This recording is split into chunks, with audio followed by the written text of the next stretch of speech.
மக்கள் என்ன எதிர்பார்த்தாங்களோ, அவர் என்ன வாக்குறுதி கொடுத்தாரோ அது எல்லாமே செய்கிறாரு. தேர்தலுக்கு முன்னால் அவர் மக்களுக்கு என்ன வாக்குறுதி கொடுத்தாரோ அதை படிப்படியாக நிறைவேற்றணும்னு சொல்லிக்கிறார் 5 ஆண்டில். அதை பொறுமையாக ஒன்றா நிறைவேற்றிட்டு தான் இருக்கார். அவர்கிட்ட எதிர்பார்க்க வேண்டியதுன்னு ஒன்றுமே கிடையாது. எதிர்பார்த்தது அவர் ஃபஸ்ட்டு வந்து ரெசல்யூஷன் கொடுத்ததே வந்து போதை ஒழிப்புன்னு சொன்னார், மது இதுன்னு சொன்னார்.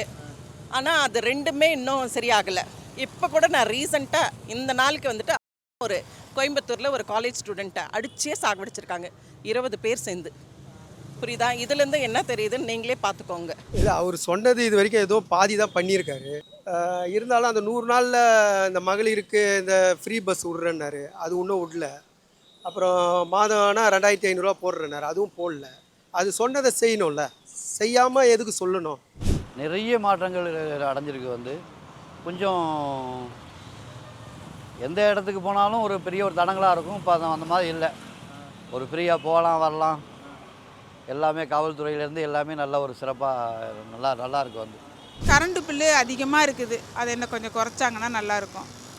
அதுதான் மக்களுக்கு சேவை செய்யணும் வந்தது, அதை என்ன கொஞ்சம் எல்லாத்தையும் கொஞ்சம் குறைச்சி இது பண்ணாருன்னா நல்லாயிருக்கும். கரண்ட்டு பில்லுலாம் அது கரெக்டாக தான். யூனிட்டுக்கு வந்து 200 யூனிட் கம்மியாக இருக்கிறவங்களுக்கு தான் கம்மி பண்ணுறேன்னு சொல்லியிருக்காரு. அதோட என்ன, அதுவே ரொம்ப சேஃப்டி தானே. நாங்கள் எதிர்பார்த்தது வேறு, வந்தது வேறு. இனி அதான் ஃபஸ்ட்டு 6 மந்த்ஸ் 100 நாள் தான் ஆகிருக்கு. இனிமேல் இதெல்லாம் கண்ட்ரோல் அவர்கிட்ட தான் இருக்குது. இந்த போலீஸ் டிபார்ட்மெண்ட்டு அவர்கிட்ட தான் இருக்குது. அவர் தான் ஹேண்டில் பண்ணோம். ஃபஸ்ட்டு இது பெண்களுக்கு பாதுகாப்பு இன்னமும் சரியாகவே இல்லை. அதான் அந்த பாலியல் வன்கொடுமைன்னு சொல்கிறாங்களே, அது இன்னமும் நடந்துன்னு தான் இருக்குது. 4 வயசு குழந்தைலேருந்து 80 வயசு பாட்டி வரைக்கும் இதே தான் நடக்குது. தொடர்ந்து இது நடந்து இது ஃபஸ்ட்டு சரி பண்ணாலே போதும். அதாவது 100 நாள் பண்ணியிருக்காரு, பாதி தான் பண்ணியிருக்காரு. இன்னும் பண்ணணும்னு எதிர்பார்க்குறோம். நான் ஒன்றும் எதிர்பார்த்து அவர்கிட்ட போகலை, எதிர்பார்க்கவும் இல்லை.